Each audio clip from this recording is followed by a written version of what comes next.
బతికేంది, మా రాజకీయ భవిష్యత్తు ఏంది అనే ఒక సందిగ్ధంలో ఈరోజు కేసీఆర్ ఫ్యామిలీ ఉంది. ఇది వాస్తవం, ఇదంతా కూడా వాళ్ళ భయంలో ఉండడానికి వాస్తవం. నిజంగా చెప్తున్నా, వాస్తవాలు ఏంటంటే ఈ మధ్యకాలంలో పార్లమెంట్లో కూడా విజయసాయి రెడ్డి కూడా పార్లమెంట్ ఎన్నికల తర్వాత తెలంగాణ రాష్ట్రంలో కాంగ్రెస్ గవర్నమెంట్ పడిపోతుంది అని విజయసాయి రెడ్డి పార్లమెంటు రాజ్యసభలో మాట్లాడాడు. పార్లమెంట్ ఎక్కడో మాట్లాడాడు రాజ్యసభలో. దాని మీద మా మాణిక్ ఠాకూర్ గారు కూడా కౌంటర్ ఇచ్చాడు. ఏది ప్రెస్ మీట్లో కౌంటర్ కూడా ఇచ్చాడు. నేను విజయసాయి రెడ్డికి అడుగుతున్నా, తెలంగాణలో గవర్నమెంట్ పడిపోవడానికి నువ్వు ఒకళ్ళ తీసుకున్నావా? బీజేపీ దగ్గర నువ్వు ఒకళ్ళ తీసుకున్నావా? జగమెరిగిన సత్యం ఏంది అని అంటే కేసీఆర్ జగన్ ఒకటే. కేసీఆర్ జగన్ వేరు కాదు, వాళ్ళిద్దరు ఒకటే. వాళ్ళ ఇద్దరికి డైరెక్టర్ ఏ పార్టీ అంటే బీజేపీ, ప్రధానమంత్రి మోడీ బీజేపీ డైరెక్షన్లోనే అటు జగన్ ఇటు కేసీఆర్ పనిచేస్తున్నారు. ఇది జగమెరిగిన సత్యం, ఇది వాస్తవం కూడా. ఇదంతా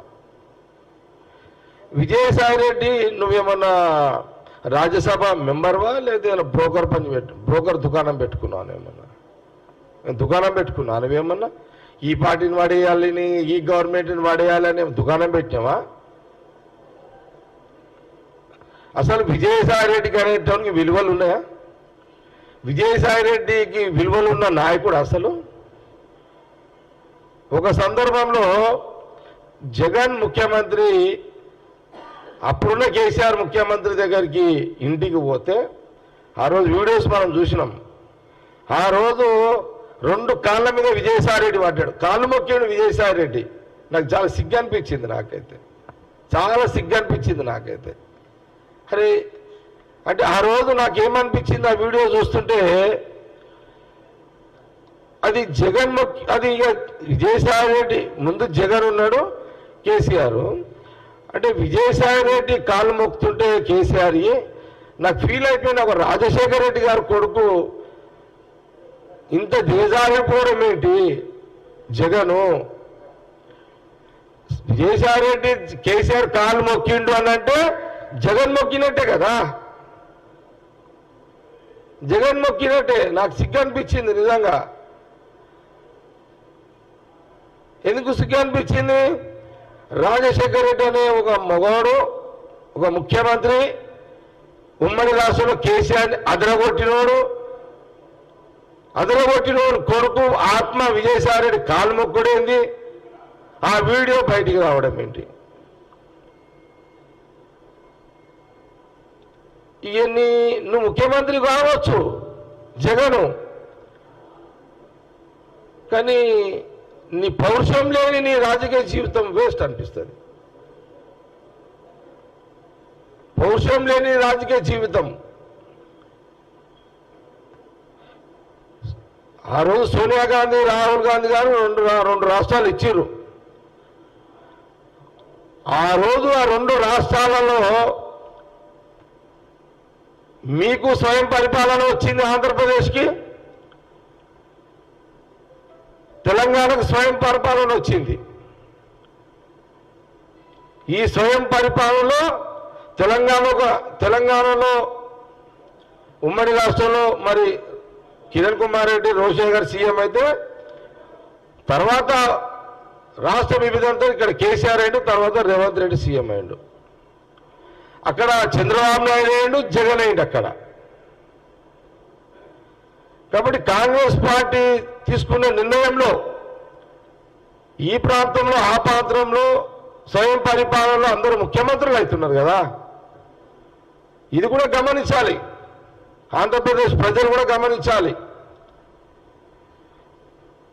ఇక్కడ ప్రధానంగా ఏం లేదు, వీళ్ళకు జగన్కి, కేసీఆర్కి, బీజేపీలకు నిద్ర పడతలేదు. తెలంగాణలో ఇంకోటి ఏంటంటే దుకాణం పెట్టి తెలంగాణ ఆర్థికాభివృద్ధి చెందొద్దు అని కేటీఆర్ హరీష్ రావు కుట్ర పన్నుతున్నారు.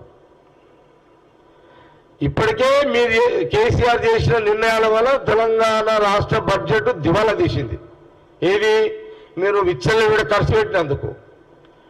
మళ్ళీ ఇప్పుడేంది ఈ రాజకీయ ప్రకటనలేంది, ఈ రాష్ట్రము ఇట్లనే ఉండాలి, ఆర్థికంగా ఎదగొద్దు, ఇక్కడ బిజినెస్ ఎదగొద్దు, రియల్ ఎస్టేట్ ఎదగొద్దు, అందుకే ఇవేమి రియల్ ఎస్టేట్ కానీ ఇంకా బిజినెస్ ఎదగొద్దని బిజినెస్ కన్ఫ్యూజ్ లో పెట్టడానికే ఈరోజు కేటీఆర్ ఇక్కడ అక్కడ జగన్, ఇక్కడ కేసీఆర్, అక్కడ జగన్, ఈ మీడియేటర్ విజయసాయి రెడ్డి ఇదొక ప్రయోగం జరుగుతున్నది.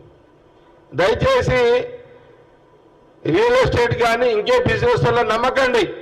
ఖచ్చితంగా తెలంగాణలో 5 సంవత్సరాలు గవర్నమెంట్ ఉంటుంది, ఏం అనుమానం లేదు. తెలంగాణలో 101% గవర్నమెంట్ కాంగ్రెస్ గవర్నమెంటే ఉంటుంది. జగన్ ఎన్ని కుట్రలు చేసినా, కేసీఆర్ కుటుంబం ఎన్ని కుట్రలు చేసినా, బీజేపీ ఎన్ని కుట్రలు చేసినా కాంగ్రెస్ పార్టీ ఈ తెలంగాణలో అధికారంలో ఉంటుంది, ఎలాంటి అనుమానం లేదు. వాళ్ళ రాజకీయ ఎత్తుగడలో తిప్పి కొడతాము.